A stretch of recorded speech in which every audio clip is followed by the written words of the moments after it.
আর সর্বপ্রথম এই তাতারি মঙ্গোলি সম্প্রদায় মুসলিম জাতির উপর তাদের তাতারিদের নেতা কুখ্যাত ধ্বংসযজ্ঞবাদ চেঙ্গিস খানের বানানো আইন, যেটা ইতিহাসের পাতায় বলা হয় ইয়াসেক নামক চেঙ্গিস খানের বানানো আইন গ্রন্থ দিয়ে মুসলিম জাতির উপর তারা শাসন এবং আইন কার্যক্রম পরিচালনা করা শুরু করলো।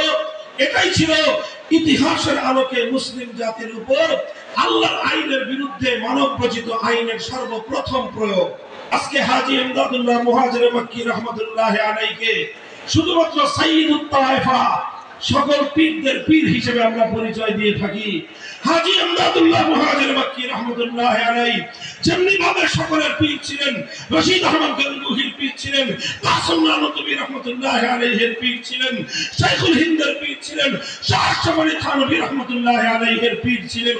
কিন্তু এমনি একদিকে যেমন তার পীরের পরিচয় ছিল, সঙ্গে সঙ্গে তিনি এই উম্মতের, এই ভারতবর্ষের আমিরুল মুমিনিন ছিলেন। আইনের বিরুদ্ধে যত বড় রাষ্ট্র হোক না কেন, রাষ্ট্রের সে আইনকে সে মানতে পারে না।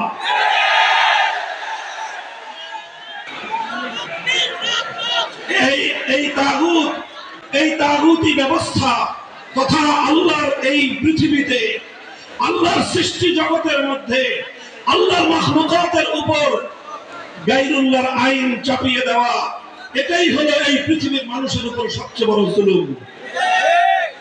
লক্ষ্য করে বুঝেন, আল্লাহ মাখলুক সৃষ্টি করলেন কে? এই জমিন সৃষ্টি করলেন কে? এই মানুষ সৃষ্টি করলেন কে? এই মানুষকে লালন পালন করেন কে? এই মানুষের রিজিকের ব্যবস্থা করেন কে? এই মানুষের হায়াত মওতের মালিক কে? সব কিছু আল্লাহ করেন। এই মানুষের জন্য আল্লাহ পাক আগুন পানি বাতাস সৃষ্টি করেছেন। মানুষ আল্লাহর প্রতি মুহূর্তে আল্লাহর রিজিক খেয়ে বেঁচে থাকে। অথচ আল্লাহর সৃষ্টি এই মানব জাতির উপর যখন কিছু গায়রুল্লাহ নিজেদের বানানো আইন চাপিয়ে দেয়, তারা এই মানুষের উপর কত বড় জুলুম করে। খোদার কসম খেয়ে বলি, তাকাদুস সামাওয়াতু ওয়াল আরদ ইয়াতাফাত্তারু, আসমান এবং জমিন ভেঙে পড়ার চেয়ে আরো ভয়ঙ্কর বিষয় হলো মানব জাতির উপর মানুষের বানানো আইন চাপিয়ে দেওয়া। এই অভিশাপ মুসলমানদের মধ্যে দীর্ঘ একটা সময় পর্যন্ত ছিল না। সাহাবীদের যুগে ছিল না, খেলাফতে রাশেদের যুগে ছিল না, খেলাফতে বনু উমাইয়ার যুগে ছিল না, খেলাফতে বনু আব্বাসিয়ার যুগে কোনোদিনও কোনো মুসলমান এ কথা কল্পনাও করতে পারত না যে মুসলিম সমাজের মধ্যে গায়রুল্লাহর কোনো আইনের দ্বারা সমাজ পরিচালিত হবে। সর্বপ্রথম এই অভিশাপ মুসলিম জাতির উপর চেপে বসলো যখন তাতারিরা মুসলমানদের জাতির উপর, তাতারিরা মুসলিম বিশ্বের উপর হামলে করলো। তারা আগ্রাসন শুরু করলো, মুসলমানদের খেলাফত ধ্বংস করে, মুসলমানদের খেলাফতের কেন্দ্রবিন্দু বাগদাদকে ধ্বংস করে তারা মুসলিম বিশ্বের বিপুল জায়গা দখল করে তাতারিরা ক্ষমতার মস্তক কেড়ে নিল। আর সর্বপ্রথম এই তাতারি মঙ্গোলি সম্প্রদায় মুসলিম জাতির উপর তাদের তাতারিদের নেতা কুখ্যাত ধ্বংসযজ্ঞবাজ চেঙ্গিস খানের বানানো আইন, যেটা ইতিহাসের পাতায় বলা হয় ইয়াসেক নামক চেঙ্গিস খানের বানানো আইন গ্রন্থ দিয়ে মুসলিম জাতির উপর তারা শাসন এবং আইন কার্যক্রম পরিচালনা করা শুরু করলো। এটাই ছিল ইতিহাসের আলোকে মুসলিম জাতির উপর আল্লাহর আইনের বিরুদ্ধে মানব রচিত আইনের সর্বপ্রথম প্রয়োগ। যখন এই তাতারিরা মুসলমানদের উপর চেঙ্গিস খানের বানানো আইন প্রয়োগ করলো, উলামায়ে কেরাম সর্বশক্তি দিয়ে, মুসলিম উম্মাহ সর্বশক্তি দিয়ে এটাকে প্রতিরোধ করার চেষ্টা করলেন। গায়রুল্লাহর এই আইনকে রুখে দেওয়ার জন্য প্রতিটি জনপদ থেকে উলামায়ে কেরাম তারা আওয়াজ উঠালেন। প্রতিটি জনপদ থেকে উলামায়ে কেরাম তাতারিদের বিরুদ্ধে সংগ্রাম শুরু করলেন। প্রতিটি মুসলিম জনপদ থেকে মুসলমানদের উপর চাপিয়ে দেওয়া এই অভিশপ্ত ব্যবস্থা উৎখাত করার জন্য তারা চেষ্টা করবেন। এই চেষ্টা করতে গিয়ে অনেক আলেমদেরকে শাহাদাতের রক্ত দিতে হয়েছে, জীবন দিতে হয়েছে, কারাবরণ করতে হয়েছে। শাইখুল ইসলাম ইবনে তাইমিয়া রাহমাতুল্লাহি আলাইহি 6 বার তিনি কারাবরণ করেছেন। কারা প্রকোষ্ঠে জীবনের দীর্ঘ সময় তিনি অতিক্রম করে দিয়েছেন, কিন্তু গায়রুল্লাহর আইন, আল্লাহর আইনের পরিবর্তে মুসলিম জাতির উপর চাপিয়ে দেওয়াকে তিনি মেনে নিতে পারেন না।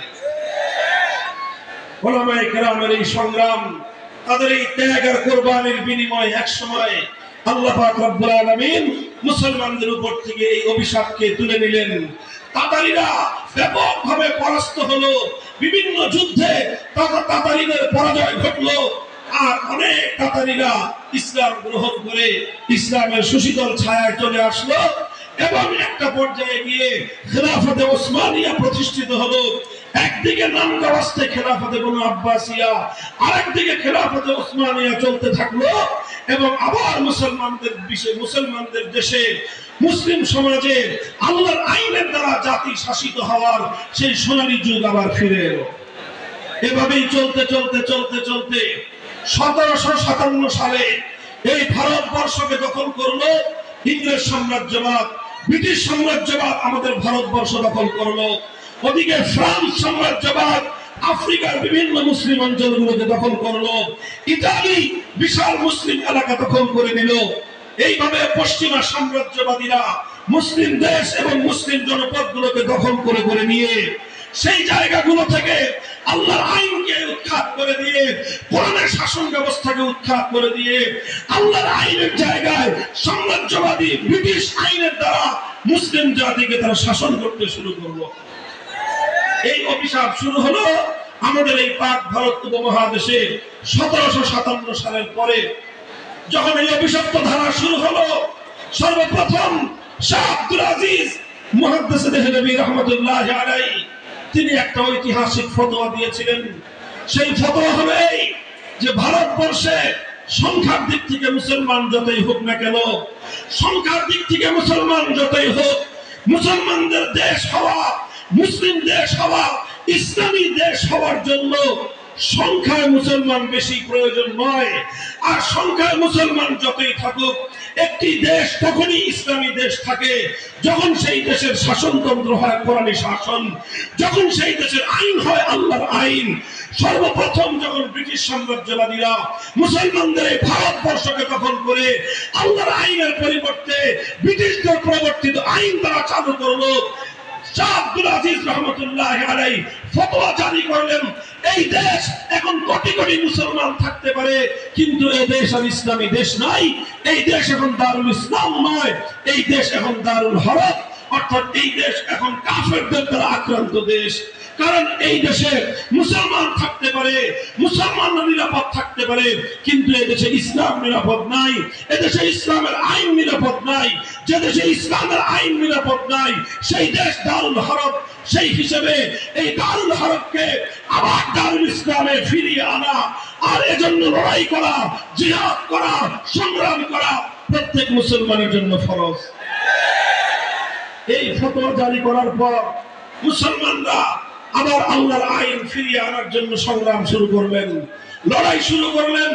লড়াই আর সংগ্রাম চলতে চলতে 1831 সালে বালাকোটে সৈয়দ আহমদ শহীদ রহমতুল্লাহি আলাইহি ইংরেজদের বিরুদ্ধে লড়াই করলেন। উদ্দেশ্য ছিল একটাই, আবার আল্লাহর জমিনে আল্লাহর আইন ফিরিয়ে আনা। সেই বালাকোটে সৈয়দ আহমদ রহমতুল্লাহি আলাইহি শাহাদাত বরণ করলেন। আবার মুসলমানরা নতুন করে লড়াই শুরু করলো, প্রস্তুতি শুরু করলো। আবার 1857 সাল এলো। 1857 সালে হাজী ইমদাদুল্লাহ মুহাজির মক্কি রহমতুল্লাহি আলাইহি আল্লাহর জমিনে আল্লাহর আইন বাস্তবায়নের জন্য খেলাফতের ঘোষণা দিলেন এবং তিনি আমিরুল মুমিনিন হিসেবে মুসলমানদের উপর আল্লাহর আইন প্রয়োগ করার ঘোষণা দিলেন। মুহতারাম হাজিরিন, দুর্ভাগ্যজনক আমরা আজকে হাজী ইমদাদুল্লাহ মুহাজির মক্কি রহমতুল্লাহি আলাইহিকে শুধুমাত্র সাইয়্যিদুত তায়েফা, সকল পীরদের পীর হিসেবে আমরা পরিচয় দিয়ে থাকি। হাজী ইমদাদুল্লাহ মুহাজির মক্কি রাহমাতুল্লাহি আলাইহি যেমনি ভাবে সকলের পীর ছিলেন, রশিদ আহমদ গঙ্গুহির পীর ছিলেন, কাসেম নানতুবি রাহমাতুল্লাহি আলাইহির পীর ছিলেন, শাইখুল হিন্দের পীর ছিলেন, শাহ আশরাফ আলী থানভী রাহমাতুল্লাহি আলাইহির পীর ছিলেন। কিন্তু এমনি একদিকে যেমন তার পীরের পরিচয় ছিল, সঙ্গে সঙ্গে তিনি এই উম্মতের, এই ভারতবর্ষের আমিরুল মুমিনিন ছিলেন। তিনি আমিরুল মুমিনিন ছিলেন, তিনি খেলাফত ঘোষণা দিয়েছিলেন। তার সেই খেলাফতের প্রধান মার্কাজ, প্রধান রাজধানী ছিল থানা ভবন। তার একজন প্রধান সেনাপতি ছিল হাফেজ জামান রহমতুল্লাহ আলাইহি। তার খেলাফতের প্রধান বিচারপতি ছিলেন রশিদ আহমদ গাঙ্গুহি রহমতুল্লাহ আলাইহি। তার রাষ্ট্রে তার খেলাফতের প্রধানমন্ত্রী ছিলেন কাসেম নানুতুবি রহমতুল্লাহ আলাইহি।